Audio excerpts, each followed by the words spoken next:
కానీ మన ప్రభుత్వం వచ్చిన తర్వాత మిత్రుల బట్టి విక్రమార్క గారి నేతృత్వంలో జనగణన కులగణన చేసి తెలంగాణ రాష్ట్రంలో ఏ కులం వాళ్ళు ఎంతమంది ఉన్నారు, ఉప కులాల వాళ్ళు ఎంతమంది ఉన్నారని లెక్కలు తేల్చి ఆ దామాషా ప్రకారమే ఈనాడు రాజకీయ అవకాశాలు నిధుల కేటాయింపులు మనం చేస్తున్నాం.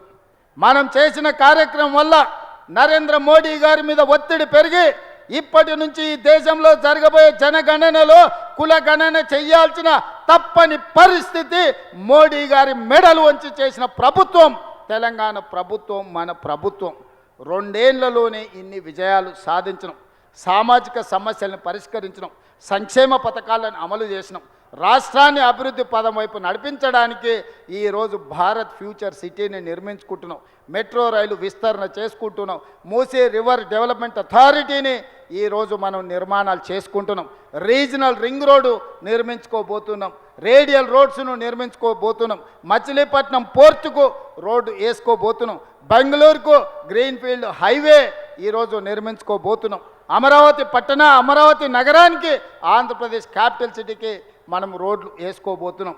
ఇవన్నీ కూడా 2 ఏళ్లలోనే ఒక్కొక్క సమస్యని పరిష్కరించుకుంటూ ప్రణాళికబద్ధంగా భవిష్యత్ కార్యాచరణ తీసుకొని మనం ముందుకు వెళ్తున్నాం. 2034కు $1 ట్రిలియన్ ఎకానమీ, 2047కు $3 ట్రిలియన్ ఎకానమీ, దేశంలో 10% ఆర్థిక వ్యవస్థను తెలంగాణ రాష్ట్రంలో సృష్టించడానికి ఈనాడు మన మంత్రివర్గం అంతా ప్రయత్నం చేస్తుంది.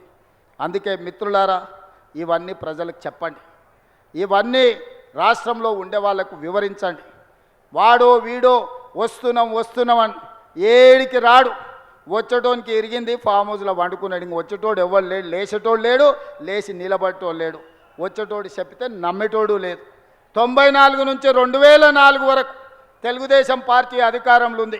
2004 నుంచి 2014 వరకు 10 ఏళ్ళు కాంగ్రెస్ పార్టీ అధికారంలో ఉంది. 2014 నుంచి 2023 వరకు 10 ఏళ్ళు బీఆర్ఎస్ అధికారంలో ఉంది. 2023 నుంచి 2034 వరకు మనమే అధికారంలో ఉంటాం. చరిత్ర పునరావృతం అవుతుంది. నేను చెప్పింది జరగకుండా ఉన్నది ఒక్కటి లేదు.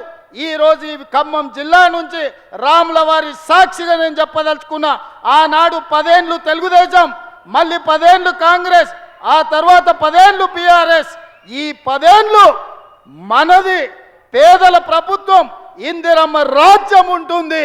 ఆ 10 ఏళ్లలో దేశంలోనే నెంబర్ 1 రాష్ట్రంగా తెలంగాణ రాష్ట్రాన్ని తీర్చిదిద్దుతాం.